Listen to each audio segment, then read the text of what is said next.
Hello students.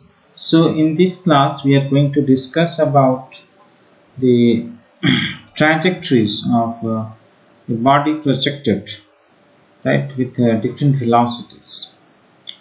So trajectory of the body projected from surface Earth or at a point above Earth, above Earth's surface, with different velocities.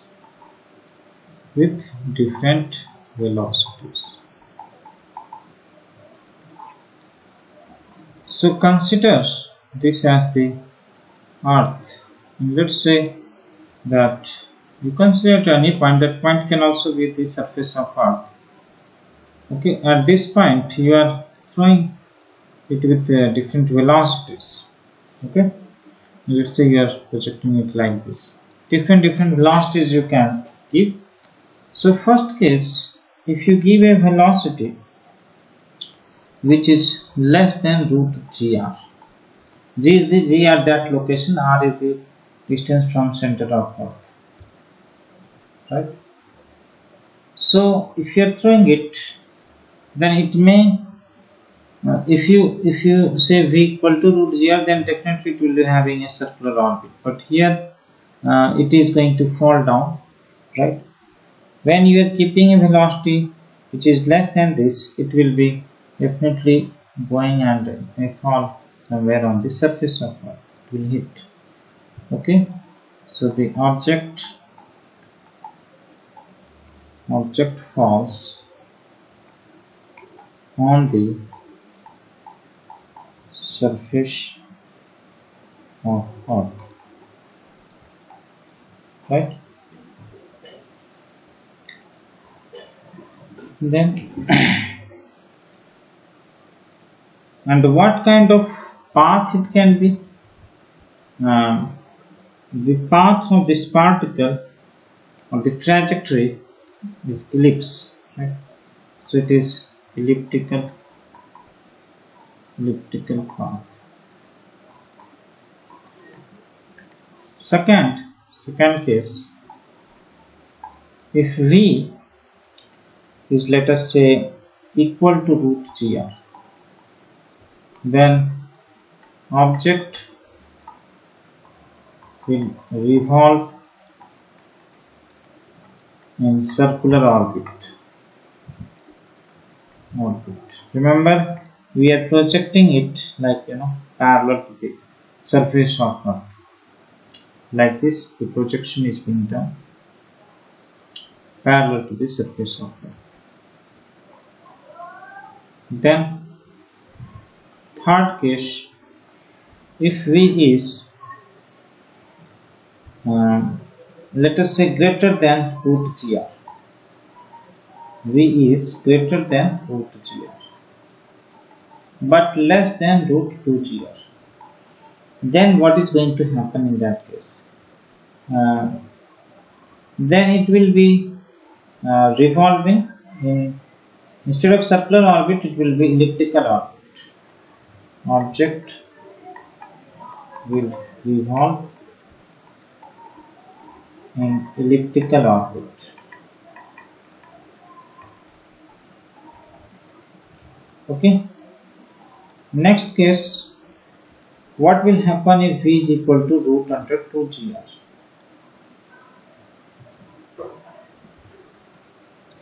Then in that case the body will escape from the Earth, and it will escape in a parabolic trajectory. The object escapes the Earth gravity in a parabolic path.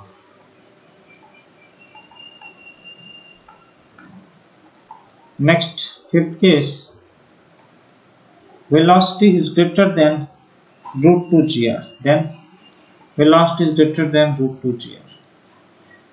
In this case, the body will also escape, but in hyperbolic path. It will object escape the Earth's gravity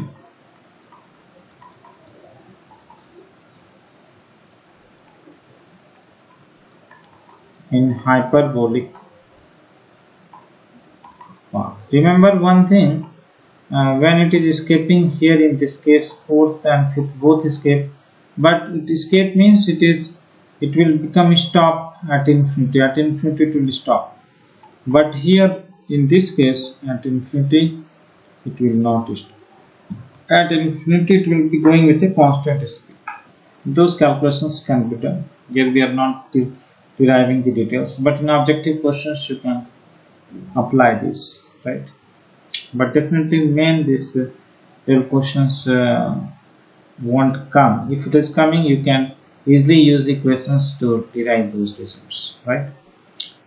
So that's one thing that we should discuss. Another important thing of projecting, let us say you are projecting from the surface of Earth, or at any height you project, it doesn't matter, but let us say that you are projecting it, that mass small m, you are projecting it like this, or you may project at some angle also. Let us say that you project at an angle theta with the horizontal, then the trajectory may become like this. After some time, at one point of time, this velocity will become perpendicular. We don't know what is that velocity. Let's say this velocity is v1, but it is perpendicular to the radius vector. Here radius is r, here radius vector is perpendicular to that. So here we can apply momentum conservation, right? Angular momentum conservation. So initially the angular momentum in this direction will remain conserved, because torque will be acting in a particular direction and the force is acting only in the perpendicular direction, right? This direction there is no force, so angular momentum, or you can say torque is only in this direction, right? Because net torque you have to conserve, because net torque is 0, so angular momentum has to be conserved, but angular momentum in this direction we have to conserve, right? So angular momentum in this direction is, initial velocity projection is v, let us say, so this is mvr cos theta is equal to m v1, and this radius, let's say r1. In general, if you want, you can write this r1. So this is one equation you will be getting. And another thing is that energy conservation you can apply. So half m v square minus c m by r equal to half m v1 square minus c m by r1, right? So you can solve these two equations. This is energy conservation, another is angular momentum conservation. So by using these two we can solve the velocities and other things, right? So that's the important thing. In problems sometimes it is used. Okay, now then we are going into the Kepler's law, and we'll finish Kepler's law with this. This chapter will be completed. Okay,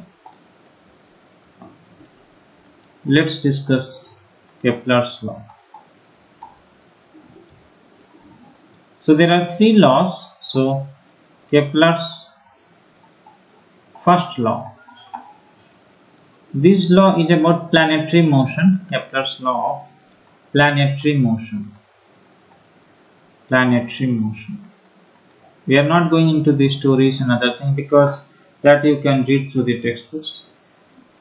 So in Kepler's law, what happens? How does the planets move and what laws they follow. So first law is called also the law of orbit. Law of orbit. So let us say that so what is the statement? You can note that the planets revolve around Sun in elliptical orbits with Sun at one of its foci. So you know that ellipse has two focus. Suppose this is ellipse and there are two focus for ellipse. If you use the mass, you should know that there are two axes. Let's say this is x-axis, y-axis, and there are two focus. The focus can be written as f and f dash. Okay. So equation of the ellipse, you know, x squared by a squared plus y squared by b squared is equal to 1. Where this distance is a, this distance is a. A is known as semi-major axis length. Semi-major axis length. Similarly, this distance is known as b. Similarly, this distance is b. This distance means where it is cutting here. This distance, right? This distance is b. Similarly, here where it is cutting. So, if you want to write coordinates, also you can write. Example, this coordinate will be a comma 0. This point coordinate is minus a comma 0. This is a e comma 0. This focus is minus a e comma 0. This point is 0 comma minus b. This is 0 comma b. So what is b here? B is known as semi-minor axis length. Semi-minor axis length. And this focus whose coordinate is a or minus a. So what is this e? Is called eccentricity. Eccentricity. And the value of e or b square it is related with. So b square is equal to a square 1 minus e square. So b is less than a. You can see from here e can also be calculated. Root under 1 minus b square by b square. Isn't it? So in this way we can calculate eccentricity. But in some ellipse can be other way also. For example, some of the ellipse we can also draw like that. So major axis, minor axis will change. This will become a now. This also will become a. This will become b. And this will also become b. Okay. So focus will go this side here. This side will be focus. Focus will be 0 comma be and 0 comma minus b. Okay. So a and b will just interchange. That's what happen. So here b square will become or a square will become in this kind of thing, right? B square 1 minus c square. So eccentricity will be root under 1 minus a square by b square. Okay, so b will be major axis, semi-major axis length. A will be semi-minor axis length. Semi-minor axis length. Okay, these are all the mass related with the ellipse equation. But anyway, what does this law say? That planets are moving around Sun in ellipse. That means if you consider this is the, let us say that this is Sun. Portion is very big inside. Okay, this is Sun. Then planets are going around it in ellipse, elliptical form like this. This is the path, elliptical path, and Sun is at any one of the focus. Suppose I have chosen this is the center of the ellipse like this, and right, this is the center, and this is the Sun. One focus is chosen as Sun, then the planets will be going around it. Okay, that's what the path of this planet is, elliptical path. That's what it is. It's not a circular path. It is an elliptical path. Okay, that's the first law, Kepler's law. And here we can note some of the important things, like for example, this distance already I told you, this is AE, and this distance we can calculate because total is A. So this distance will become A minus AE, right? So this distance is again A. So from here to here this is A minus AE, here to here this is A plus AE. So that is the minimum radius. A minus AE is when the planet comes here, just the smallest radius. So this is the minimum radius. Similarly, there is a maximum radius, just opposite, that is A plus AE. Right, so this we should note here. Minimum radius, maximum radius. That can happen while the planet is revolving around this sun. Okay, then let us go to the next Kepler's law. Kepler's second law. This is also known as law of area or law of velocity. Which velocity? It is aerial velocity. Aerial velocity. We will discuss what is aerial velocity. So this law says that the rate of area swept by rate of change of area, rate of change of area swept by a planet around sun, which is called aerial velocity, is constant.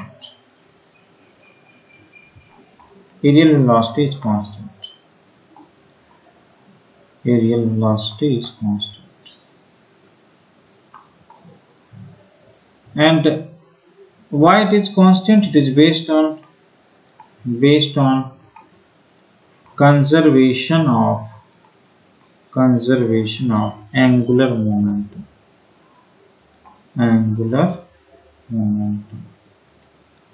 Because the angular momentum is conserved, so it will be also conserved, right? So that's the important thing that we can prove it.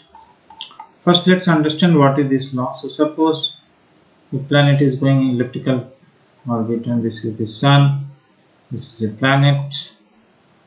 So let us say this planet is going from here to here, then after some time here. Let us consider the motion of this planet equal time. From here to here time is t, and here to here also time t, equal time. So if you consider equal time, the area which is moved, this area is A, this area is also going to be same as A. So it will travel equal area in equal time. Okay, so dA by dt, the area, rate of change of area around sun, this is called aerial velocity. Right? How it is constant? Let us see that. So suppose if a planet is going like this, consider a very small displacement here around sun. Okay, so this angle is very small, t theta. So now it's like a very small triangle which you can try to calculate. Let's say this is the this is the radius of that orbit. So what is the small area dA? Half into base dr into this height. It's like a triangle. So dA by dt, when you do half dr by dt, here r is this length. You may also write this as dl instead of that. dl you can write. So this is like dl by dt, which is nothing but a speed, right? Speed means linear speed there. So we can also be written as omega into r. Omega into r. So this will become, or you may also write this as mvr. You can multiply it with mass, mvr by mass. So this will become angular momentum by 2m. So the aerial velocity is equal to L by 2m, right? The aerial velocity is going to be constant because the angular momentum L is going to be constant. Why angular momentum is constant?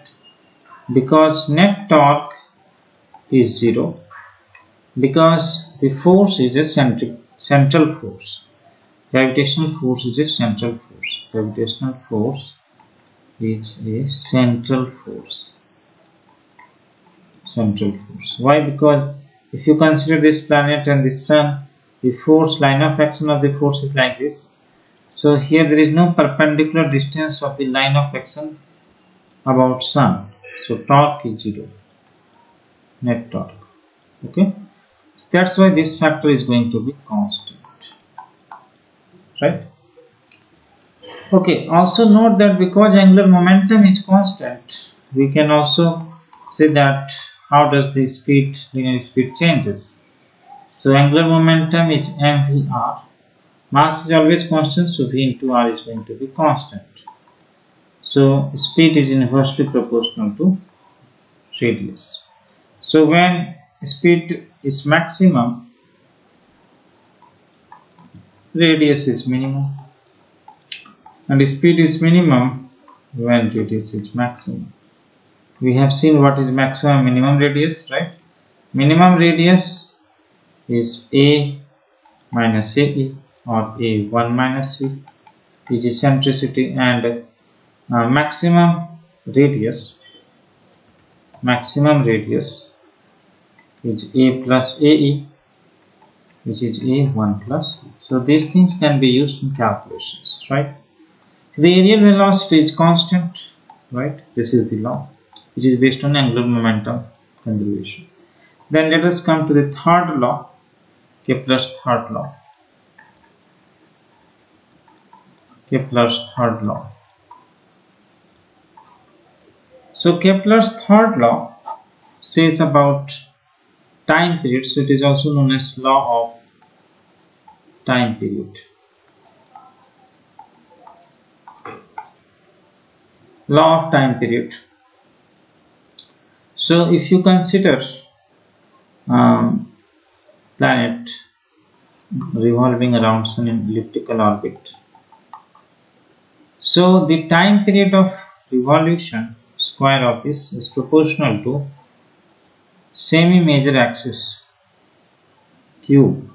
Okay, semi-major axis length cube. This is what it is saying, semi-major axis length. So you can also take the minimum radius as a minus ae and maximum radius as a plus ae. So average radius becomes minimum plus maximum by 2, which is same as a, right? So you may also say that the time period of revolution is proportional to average radius power 3. This also can be written. Now we can prove this for a circular path. Let us take a circular path and try to prove it. So if you take this planet going around sun is now at the center. Because circular path, circle is a special case of ellipse. When E becomes equal to 0. When E becomes 0, A become equal to B. Then it becomes a circle. Okay, so we can apply this. So here you know that orbital velocity already we know that, right? Otherwise we can write.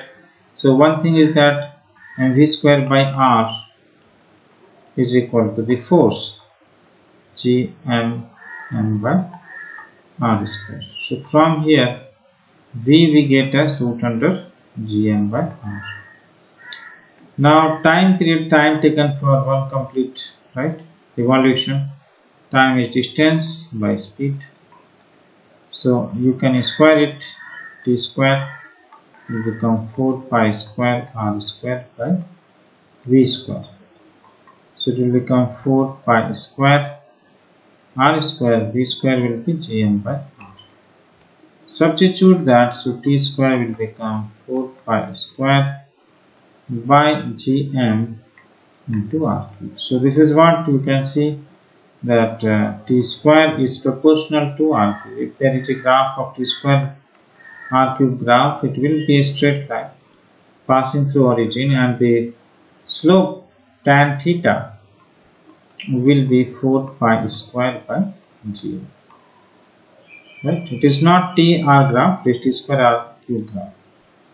So some objective questions can be based on this, right? So this is all about the Kepler's law. Then sometimes there are topic of binary star. That's the last topic. Binary star. Binary star means there are two stars. Let's say mass m1, m2, and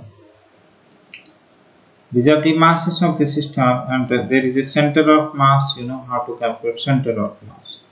So this radius is r1, this radius is r2, let us say. r1 you already know, r1 is equal to m2 by m1 plus m2 into the total distance. Total distance you can take as d, right? And similarly r2 can be written as m1 by m1 plus m2 into d. So this first star is going in radius r1.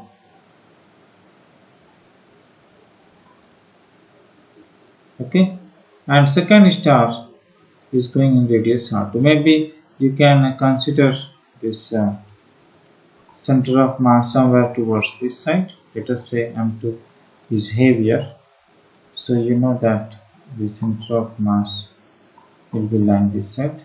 This side is r2. So r2 is definitely smaller. Then if you draw a circle with this circle will look like this, and this circle will look like this. Okay, so binary stars is a system of two stars which are revolving around their center of mass. So this is their center of mass. Center of mass is the center of their circles, and they are revolving around their center of mass. This is the radius r1, r2. Now here you can calculate important results, like for example, what will be the speed. Suppose first one is going with the speed v1, second is going with the speed v2. Okay, so what will be the speed v1, v2? Definitely we can calculate the speed as root under gm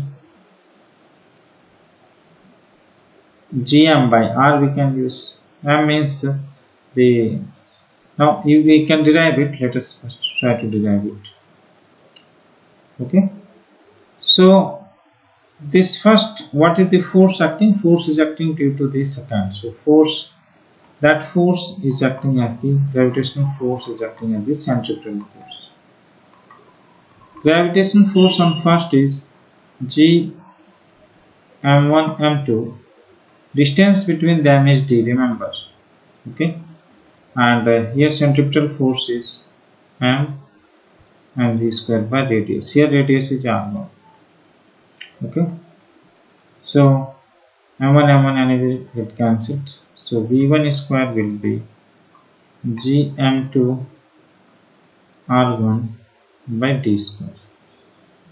Now you can clearly see R1 can be kept in terms of D, right? So G M2 R1 can be kept as M2 into D by M1 plus M2 D square. So from here dt can be cancelled. So V1 square will become G M2 square by M1 plus M2 into D. Correct? This is what it is. So you can see these factors is going to come as constant. So V1 will be proportional to M2. Right? Same manner when you solve, V2 will be proportional to M1. So the ratio of V1 by V2 will be M2 by M1. Okay? Same manner you can take ratios of even if you take ratio of R1 R2 ratio is same as M2 by M1. Here so many ratios will give M2 by M1. So many ratios. But the only thing is that omega 1 by omega 2, this ratio will be equal to 1. Or you can say that their time period ratios are 1. That means their time period is going to be equal to same time period it will be. Okay. So that is what we have to note here. This is the last topic, then you can solve any questions on this. Okay. So thank you all for your attention. With this we conclude this, and then we will be working on PYQs on this topic.